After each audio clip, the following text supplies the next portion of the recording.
Hey, welcome back to another episode of Let's Talk About It, Conversations with Industry Shapers. You're going to love today's guest, Mr. Steve Smith of GrowthSource Consulting and Coaching. Sorry, Steve, welcome to the show. Hey, Jeff, thanks for having me. I'm really looking forward to it. We added consulting and coaching to your illustrious career, sir. And on some occasions I do get calls for that, so you're not totally inaccurate. So Fantastic. Well, let's hear the Steve show if you can, sir, with our listeners. Who do you focus on coaching with? Or are you really across all verticals? Would love to learn more. all right. So from a client standpoint, there's only three professions or functions that I focus on. People at executive levels within larger companies, business owners, people that are owning the small business that a lot of folks rely on, and people at a management level, kind of operational management, that sandwich between the big thinkers and the folks that actually have to do the work. So those are the three that I focus on. I'm somewhat industry agnostic. There are a few industries I've learned that I'm just not a good fit for, but mostly if they're heavy tech, industrial manufacturing, I seem to get along really well in that particular area. I only have one mission, basically to figure out what these folks really want, because they're all capable. I haven't run into anybody that's not capable, but they know what they want, and they're just struggling to get there on their own. Yeah, powerful and profound, right? Sometimes we got to get out of our own way. And so I love that because, leadership and management in itself is a learned thing. A lot of people would like to submit to us that they're natural born leaders. Yeah, they could be, but that may be from a communication style, but really listening and pulling all the different effective levers that you need to pull to be a competent and valued leader it's a lot to learn, right? It doesn't just come naturally. Absolutely. And I have run into on occasion, as I'm sure most people have, what you would classify as a natural born leader. But what I find is that there's one particular characteristic that everybody focuses on to come up with that opinion. They're very outgoing. They're maybe very opinionated. They're really quick to jump in and just kind of legislate what they want to get done. And everybody says, okay, well, we'll follow them. And that's a component. But as you get into more of a dynamic workforce with multiple layers of people doing all manner of things, that very quickly goes sideways. There's so many other things you have to really know about the people you're leading in order for them to willingly follow. So leadership is very much the majority of it is kind of a learned deal. Now, management is 90%. You have to learn it because it's all operational flow. And if you're not good with organization and planning and following up and helping people figure out what they should be doing in their link of the chain, you can have like mass casualties going on. And most companies that end up not being profitable, even though their companies are doing well, I can always trace it back. It's the management layer that's causing the problems. Yeah, I completely agree. We are kindred souls, you and I, in the way we have introspection into that, right? So, Yeah. And I love the piece about the at the top, right? Because I've exited some companies and then stepped into an executive or president role at billion-dollar firms, and I would submit to everyone listening that that's a different skill set, and I wasn't as successful. It's different when you're the founder and the energy's around you, but when you step into a president role of an existing billion-dollar firm, it moves much slower, right? And there's everyone really, it almost feels like they're waiting for you to fail differently. And so it's not trying to make it about me, really just saying, look, it is a different skill set that you have to activate, right? And so I struggled with that for about 19 months before I'm like, yeah, I got to jettison my old leadership skill set because I have to move slower here, and we have to have more meetings about meetings for the next meeting so we can meet, and that's exhausting, right? Yeah. No, look, the few clients over the years that I've worked with at that level, because you're right, that is a distinctly different level when you cross that B level. Yeah. Most of these guys and women have had two primary characteristics that kind of drove most of what they were able to get done. They were very, very strategic thinkers. It's almost like they lived a mile down the road from everybody else. And the other thing was they had an insatiable ability to get the best and brightest around them. And they didn't do it because they were big ego folks. They were just really good at connecting with people and making them feel like, hey, if you're on my team, you're going to win. And everybody wants to be on a winning team. Absolutely. Absolutely. And sometimes our job is to be the head cheerleader, right? Right. Right. If you're not buying it, who else is going to buy Yeah, it? absolutely. Right? You drinking the Kool-Aid or not, buddy? Right. Right. So Right. I Yes. love it. Fantastic. So how long have you been doing this? And how did you get started? I started in 2008, so 16 years now. I came out of 30 years in consumer products manufacturing. So I had a lot of big industry background and experience, but I also had a lot of techniques and skills that were very adaptable to smaller businesses. And through meeting a few people in from my getting off the train of big business in May of 2008 to getting into coaching in September 2008, I ran into a number of people who kept saying, you should look at this industry. You would be really good for this. So I did a little investigation, ended up buying a franchise, very small company, but loved their message. I just really fell in love with how they did it. And so kind of went along building my part of the franchise. And 2.5 years later, they went bankrupt. Oh, Lord. So what do you do with a little franchise piece when the mothership has gone down? Mhm. I mean, there's no value in that label anymore. So I took everything that I'd purchased and I talked to a few people on the inside and I ended up repurposing the whole thing. And I have to tell you, today, there is no way I would be where I am now if I had not gone through that. Fantastic, right? The systems of processes, the trials and tribulations. It's like, yeah, it's dark in that valley, man, but when you get to the mountaintop, it is gloriously bright. It's dark and cold. Yeah, absolutely. Yeah. And we might add lonely.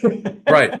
So look, I spent about 100 grand in terms of the franchise and all the startup costs and things like that. And it was an expensive lesson. It was my version of an MBA, Oh, but fair enough. I figured out largely what not to do.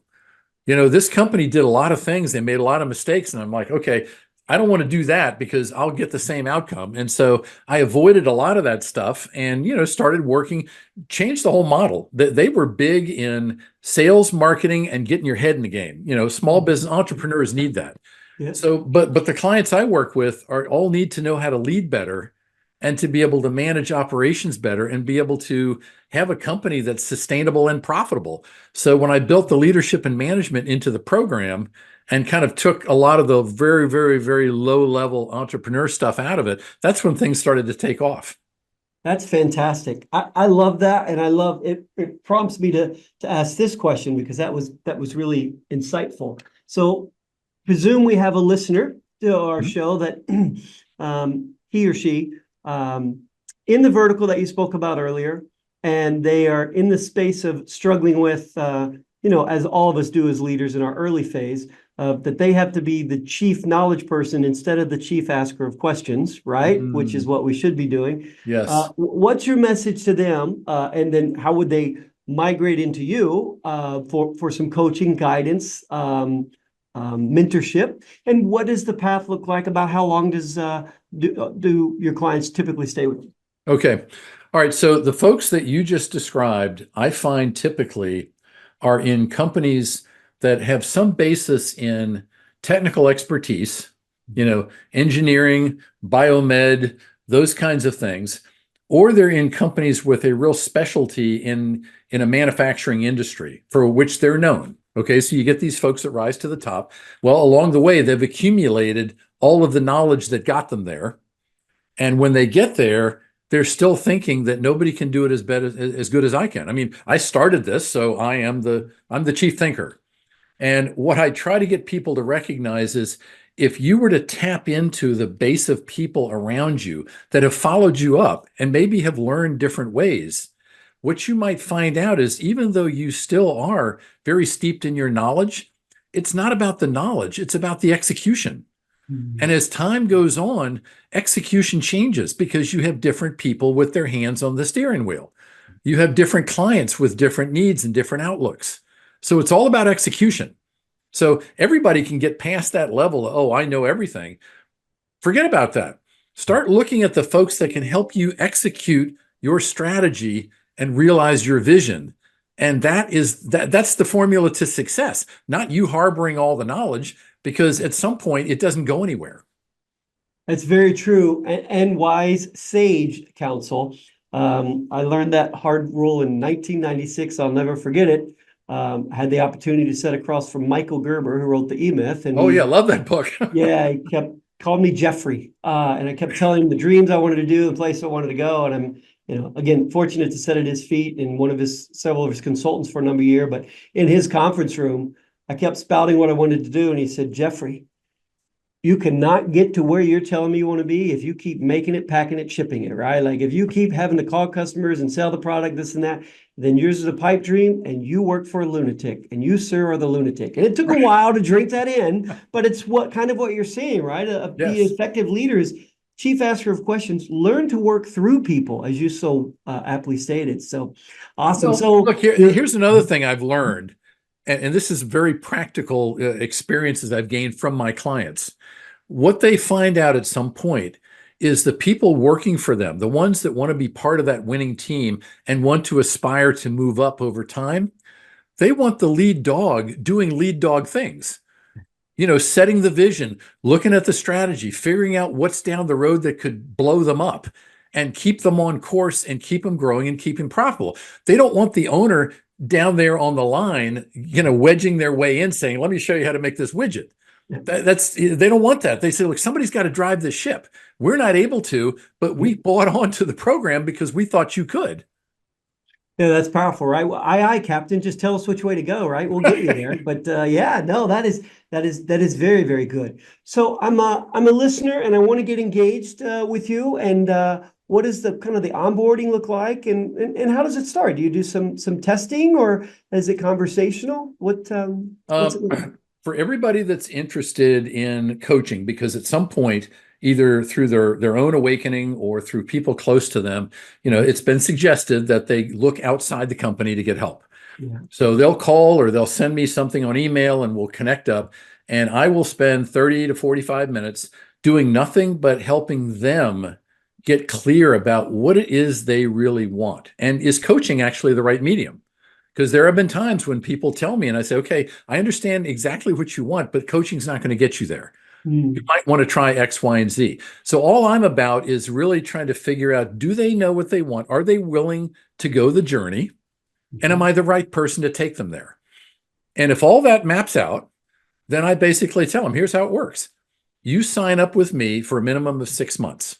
It takes about that long to do enough things back to back to start seeing some output. Okay. After that, they can stay as long as they want. I have clients that have stayed with me anywhere from 18 to 3 and 4 years, only because as the company grows, new things show up, and now all of a sudden they got a problem here and there.